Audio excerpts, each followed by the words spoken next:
Handa mo na Gcash mo, lalambot sa akin labi mo. Handa mo na lang 200 Gcash mo. Wait. All of it! Daddy, chill. Lalambot daw yung labi natin guys. So hindi yata alam ni Idol na merong napakalakas na sumpa dito sa labi ko. Marami na nagsabi niyan, papalambutin. Pero sila mismo ang lumambot boss. So dito legit check muna tayo guys. GG. Sa hindi nakakaalam guys, itong bata na to 14 years old. Ito pala siya brad oh. 14 ba to ya? Bet parang sa edad ini-smurf na rin tayo. Okay, nagpapani yung bida natin guys ha. Pero dito yung ginamit niya, Yisan Shin. Kala ko papakitaan na ako ng mala 69 cable yung galawan. Ang tanong, tatagos kaya tong 14 years old dito sa 30 kills challenge natin? Baka puro sabi lang yan, yung papalambutin. So dito, agresibo yung bida natin guys ha. Ayun, tinamaan. Patay niya kaya? Nice one, nakaisa agad. Kaso ang ganda ng follow up ng Ling guys. Nabigyan din siya. Grabe din yung kalaban dito guys, agresibo. Mukhang mapapasubo yung bida natin dito guys ha. Ay sayang, nakuha natin. Ayun lang, nabigyan siya ng Ling. May galaw yung Ling dito guys, manoodin nyo mamaya. Ang ganda ng tapatan nila dito. Eto brad sa pool. Grabe yung prediction natin dun guys. Nice one, nakuha niya. So meron na po siyang 2 kills sa loob ng 5 minutes. Not bad brad, maaga pa naman. King ina talaga mag-Ling to brad oh. Tingin ko medyo mahihirapan kami dito eh. Meron silang Angel eh. Ayun, nice one. Nakaisa siya, eto pa oh. Ayun lang, nakuha natin. Parang mahina mga si Idol ah. Sayang yun, dalawa na yun oh. Pakalmot nga. Ano, ramdam mo no. Pansin nyo guys, sa bawat laro ko lagi akong sele. Pinapatap global ko kasi to guys. Kahit isang hero kasi guys, wala pa ako napapa-global. O kahit Philippines lang. So dito yung standing ng bida natin guys sa 4-2. Ayos lang yan par. Ang maganda sa kanya guys, kalmado lang siya. Hindi siya nape-pressure. Ayun, mabibigyan niya pa yung tiyang eh. Nice one. Mahusay talaga tong bida natin guys eh. Ayun, nakuha na niya pa ng blue. Ayun lang, sakto yung takbo sa akin. Iniwan tayo ni Idol. Pero limited lang pala guys. Grabe, nakaplano pala yun. Okay, nice trade. Sabay back. Ayun lang, nakita ng Ling. Nabibigyan ata si Idol. Matapang yung Ling, may Angela kasi. So dito meron na siyang 6 kills.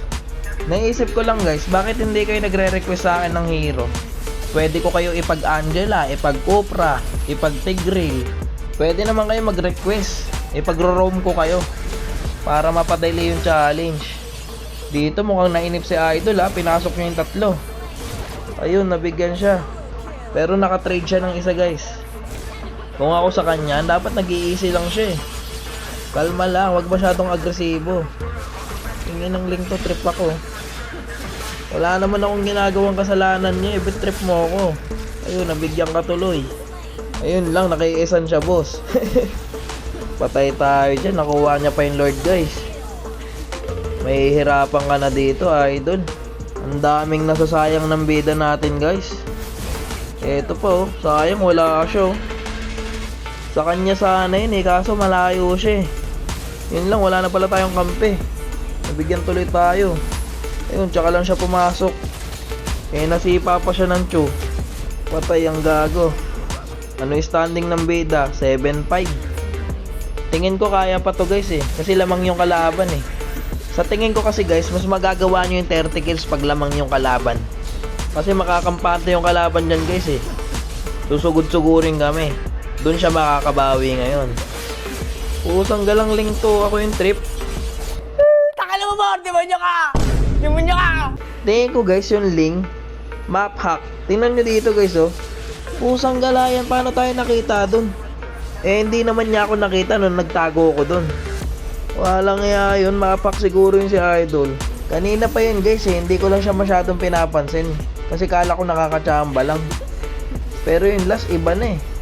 Nakakatiis kayo dun mga brad? Nananalo lang kayo dahil sa cheat? Hindi ko masasabing magaling ako dun brad kung naka-cheat ako. Wala na, hindi na ako bilib sa'yo Ling. Kanina sana bilib ako eh. Kaso nagpahalata ka eh. Mas okay na sa akin matalo ng walang daya guys kaysa manalo na may daya. So balik na tayo sa bida guys. So yung standing niya dito 7-7. Parang malabo na magawa ni Idol to brad ah. Mukhang pipilitin na kami dito guys ng kalaban. Tingnan nyo naman gaano kapalo yung kalaban yan guys oh. Mukhang yung bida ata natin pinalambot guys ah. Dali, nasa na kayo? Crips lang guys. Nice one, kala nyo ma-end nyo ah. Walang iya kayo, ubos kayo ngayon. Yun lang, nakuha na natin. Hindi marunong mang-IS din si Idol guys. Mahina mang-IS. Dito brado, masasabi nyo talagang map hack yung link. Kasi tignan nyo, paano niya ako nakita dyan guys. Posibleng chamba na naman yun. Walang iyang link to na bubuhay sa map hack. Kala ko kanina brad, magaling lang eh. Yung room pa na una mamatay. Yung nanta-trash talk ka kaso di mo alam yung spelling ng room sa room.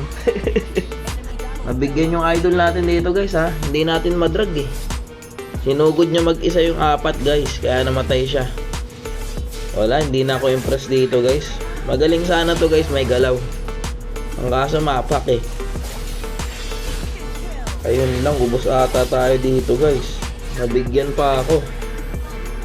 Wait. Wala na to ya, endable na to. Mag-isa na lang siya oh. Yung bida natin, matagal pa mabuhay. Standing niya 7-8. Wala na to guys, endable na siguro to. Malabo na rin magawa ng bida natin. Pero yun, props pa rin dun sa bida natin guys. Mahusay. Mukhang ikaw ata pinalambot ng labi ko ah. Ano guys, wala na ba natapos ng challenge natin? Inaamag na yung 2H dito. Comment kayo guys kung gusto nyo tapusin. Kumusta mga walang bitaw?